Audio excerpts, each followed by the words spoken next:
They are calling this the homeless cliff of 2023. Yep, things may be hot right now if you ask real estate agents, but most likely the housing market downturn isn't over. There's also a climate change real estate bubble that risks billions of dollars in damage due to extreme weather events like floods and earthquakes. Seriously, it is sounding more and more like the end of times with the headlines. And honestly, I can't blame them. Has anyone tried getting decent housing for those Section 8 vouchers? Yeah, it's a whole thing there with these landlords and real estate investors. I've been hearing from some friends of mine in building and construction, and they're saying that the next catalyst for the housing downturn will start off with unemployment. The last housing crash took almost 6 years to bottom, and we're still in the first inning of this housing crash. See, people who got low mortgages, they won't sell unless they lose their job. And I believe that the coming recession and waves of layoffs will get us there. Big home builders such as KB Homes, Lennar, and DR Horton, they're cutting their home prices like 20% from the original asking price. And until this day, some of the listings are still up, some in the hundreds of days on the market. I mean, it may take weeks, months, maybe even years for the housing market and the economy to feel the full impact of things. Anybody here notice any changes in home prices in your area? Or are they still selling like hotcakes? Let me know how your housing market looks in your area. Hit me up in the comments down below. Also, if you own a home, make sure your home is protected. Get your free home warranty quote. There's a link in the description down below. Yep, even housing experts are now saying we're in this weird place right now. Check this out. What was the scene, Diana?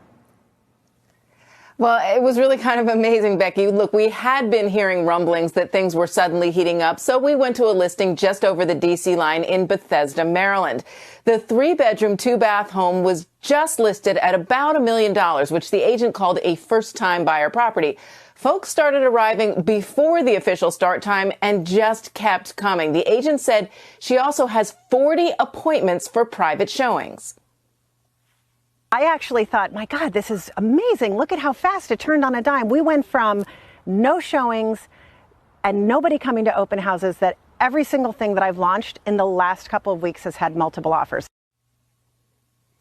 And Rice said she just got back from a large real estate conference in Las Vegas, and the story from other agents there in markets across the country, they said it was the same thing. REDFIN also reported that requests for home tours hit their highest record since September. Right out the gate in 2023, the slumped U.S. housing market experienced an uptick in activity. Open houses got more foot traffic. Buyers started making serious offers again. And if priced right, homes in some markets received multiple offers. So are we out of the woods yet? Homes are getting multiple offers and thousands of dollars over the listing price. So what's happening? Aren't we supposed to be in a housing downturn? Even a housing recession, as some experts call it? I mean, what's really going on, right? Between early November and early February, the average 30-year fixed rate mortgage rate, it slowly declined from 7.37% to 5.99%. Those lower rates, combined with the start of a busy season and inventory levels remain tight, this pretty much gave the U.S. housing market a small but noticeable boost in activity to start the year off. But brokers and agents should not get too excited. Just as the United States housing market started to show some signs of life, mortgage rates rose again, making it even harder to escape the ongoing housing market slump. In fact, the average 30-year fixed rate mortgage rate of 6.78% recently is the highest since November. The latest mortgage rate jump stings. I mean, just look at the numbers. A borrower who took on a $500,000 mortgage in early February at 5.99% fixed rate, they would have gotten a monthly principal and interest payment of $2,995. But at 6.78% rate now, a borrower would have a $3,253 monthly payment on the same size loan. The reason mortgage rates are rising again is pretty straightforward. Recent economic data, including strong retail sales and job numbers, suggest it might take longer than expected for the Federal Reserve to tackle inflation. And so this means financial markets, long-term rates are going higher. Like with the 10-year Treasury, even mortgage rates. Even before mortgage rates jumped back up to 6.87%, home buying activity was still in the gutter. In fact, last I checked, mortgage purchase applications were down 43% year over year. So yeah, this is hardly a recovery. More like real estate agents trying to hype the market back up and get some quick sales and commissions. The numbers don't lie though. Now, among the 400 biggest housing markets tracked by Zillow, 169 markets saw home prices tick lower in January. That includes pretty large one-month declines in markets like Austin, Texas at negative 1.4%, Phoenix, Arizona at negative 1.24%, and Atlanta, Georgia Florida at negative 0.44%. Really? For the housing market to really recover, we need to come back to a certain level of housing affordability. Right now, the Federal Reserve Bank of Atlanta estimates that the housing affordability is worse than it was at the height of the housing bubble way back in 2006. What we need to be seeing, rising incomes or falling home values, falling mortgage rates. Of those levers, mortgage rates can make a short-term difference. Now, as for home prices, many housing analysts and economists believe that the price tag will probably be the final housing metric to bottom out this cycle. And as one head of research commented, quote, "Housing prices are usually the last indicator to find a floor in a housing downturn. And we still think there's a good amount of time ahead of us until that happens, as long as rates stay 6% plus," end quote. And it makes sense if you think about it. Not only did people buy at very low rates, a lot of homeowners refied at very low rates as well. A lot of my friends personally refied at 2.25%, so it would be pretty crazy to sell only to buy at a much higher rate. There's also the climate change real estate bubble that I'm keeping an eye on. Now, apparently a climate housing bubble threatens to erode real estate prices in much of the United States in the coming years, posing particular challenges for low-income residents. The study was published recently in Nature Climate Change, and it found that nationally, property prices, they're currently overvalued between $121 billion and $237 billion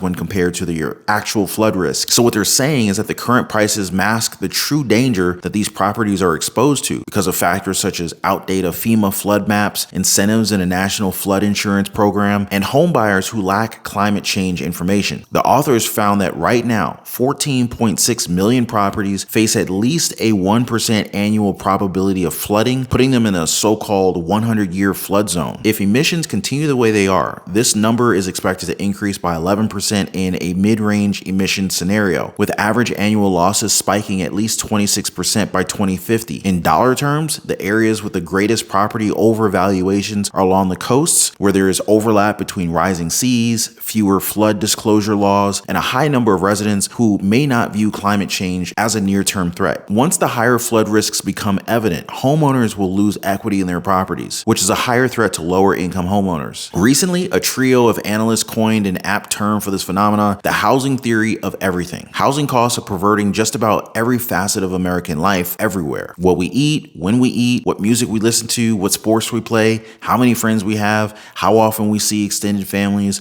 where we go on vacation, how many children we bear, what kind of companies we found. All of it has gotten warped around the high cost of housing. Nowhere is immune because big cities export their housing shortages to small cities, suburbs, and rural areas too. And have you tried getting decent housing with those Section 8 vouchers? Yeah, it's a pretty long process to say the least. When recipients bring up their housing voucher, the tone usually shifts. Quote, they would say, "No, we do not accept Section 8, sorry," or "We tried Section 8 in the past and it didn't work out for us," end quote. It's like being stuck in a loop of hope and rejection. Even those with steady middle-class salaries have found themselves in a rat race for a home. So yeah, securing a voucher may seem like winning a golden lottery ticket, but it's hardly a guarantee in today's housing economy. Landlords have become even more selective after some tenants stopped making payments during the early month of the C-19 pandemic. And I don't know if you guys heard about this, but some landlords only allow an 11-month lease because the local law allows them to terminate a tenancy without just cause if the apartment has been occupied for less than 1 year. A housing voucher usually requires a lease of at least 12 months. A state law makes it illegal to discriminate against renters based on their source of income, but landlords tend to see applicants with vouchers as unreliable tenants or associated with crime and other problems. They also want to avoid the additional steps of working with public housing agencies. Many voucher recipients give up or are unable to extend the time window long enough to find housing. In one example that I found, the success rate for Los Angeles County's Housing Authority from April 2021 to December 2022 was 44% of vouchers issued. That's like leaving millions of dollars on the table when tens of thousands of Americans are headed toward a homelessness cliff. Signs are accumulating that the big price bust and mortgage rate relief that many buyers wanted isn't materializing, at least not anytime soon. But even after a few months in the tank, is the United States housing market close enough to the bottom that it's time for those who are on the sidelines to at least start thinking about buying as spring shopping season nears? Experts say that although the market may change, this investing advice is timeless. Success in the market depends on playing the odds instead of following natural instincts. Instead of a price bust a la the one after the mid-2000s housing market bubble, what's developing is a standoff. On the other hand are buyers who would like homes to be as affordable as in 2019, but a big share of them either have to move or can afford to despite higher prices and rates. Now on the other are sellers under no pressure to move since they have cheap mortgages and and plenty of equity for now. So far, sellers are hanging tough in most cities. Even small increases in demand can keep prices firm or move them even higher because inventory is so tight right now. Right now, the formula for 2023's housing market seems to be a mix of prices that are roughly stable nationally, but with ongoing drops in some regional markets, interest rates that decline but not hugely, and buyers' incomes that rise. Experts think they will combine to make affordability improve, maybe to near normal historical levels, but still fall well short of where home buyers stood when mortgage rates were 3% or even lower. The biggest reason why housing prices are not plunging like they were after 2008, because the housing market isn't being flooded with homes that drive down prices like we saw back then. Capital-rich banks aren't under pressure as they were back then, with foreclosure rates less than a tenth of those from the housing market bust. Neither are households, with debt payments burdens near historic lows and few homeowners owing more on their mortgages than the house is worth. All of this means that the supply of homes for sale is likely to stay tight, which limits price declines. Real estate research predicts, quote, rates will be dropping in the second quarter, but we don't see a drastic drop that would make people wait. 30-year mortgages will probably decline to around 5.7%, but, quote, buyers realize 3% rates are not coming back, end quote. So what do you guys say? Are you in the market for a new home or maybe a first home? A lot of my friends are choosing to rent now instead of getting tied up with a mortgage. But what are your plans? What they do instead is diversify their income stream by investing in REITs or real estate investment trusts. But let me know if you guys want to learn more about this or any other money-making news and headlines. Comment section is wide open for you guys' questions and your requests. So yeah, there you go, guys. All of your money headlines laid out in one place. I hope you guys caught all of the tea in today's housing market update and daily news report. The housing market downturn that's just starting, the climate change real estate bubble that nobody's really talking about, and where home prices are headed this year. Appreciate you guys tuning in. Thank you for always dropping a like for the videos. Please be kind to one another, and I'll see you in the next video.